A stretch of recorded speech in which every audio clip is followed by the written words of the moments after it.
আমি আপনার কাছে একটু সহযোগিতা চাইছি, এই যেন আবার সুস্থ হয়ে হাঁটতে পারি। আমি আমার পায়ের কারণে আমি স্কুলে যেতে পারিনি। কুমিল্লার মনোহরগঞ্জ উপজেলার হাটিরপাড় গ্রামের বাসিন্দা মোহাম্মদ সুরুজ মিয়ার শিশুকন্যা কেয়া বিরল এক পচন রোগে আক্রান্ত হয়ে মানবেতর জীবন যাপন করছে। তার পায়ে দেখা দেওয়া জটিল রোগটির কারণে দিন দিন শারীরিক অবস্থার অবনতি হচ্ছে। পরিবার সূত্রে জানা যায়, দীর্ঘদিন ধরে চিকিৎসার প্রয়োজন হলেও আর্থিক সংকটের কারণে কেয়ার যথাযথ চিকিৎসা করাতে পারছেন না বাবা সুরুজ মিয়া। এ অবস্থায় তিনি সমাজের বিত্তবান ব্যক্তি, প্রবাসী ও মানবিক সংগঠনগুলোর কাছে সহযোগিতার আবেদন করেছেন। আমার আপনার নাম সুরুজ মিয়া, আমাদের বাড়ি হাটিরপাড় মনোহরগঞ্জ জেলা। আমি একজন ফ্যামিলির মেয়ে।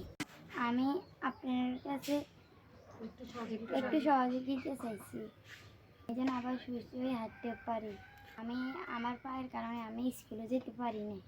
হয়তো আমি আপনাদের অর্থ সহযোগিতার কারণে স্কুলে যেতে পারি, দিন আমি আবার হাঁটতে পারবো।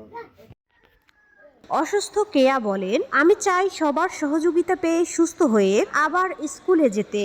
স্থানীয়রা জানান, দ্রুত উন্নত চিকিৎসার ব্যবস্থা না করা গেলে শিশুটির অবস্থা আরো জটিল হতে পারে। তাই মানবিক বিবেচনায় কেয়ার চিকিৎসার জন্য সমাজের সকল শ্রেণী পেশার মানুষের সহযোগিতা কামনা করেছেন তার পরিবার।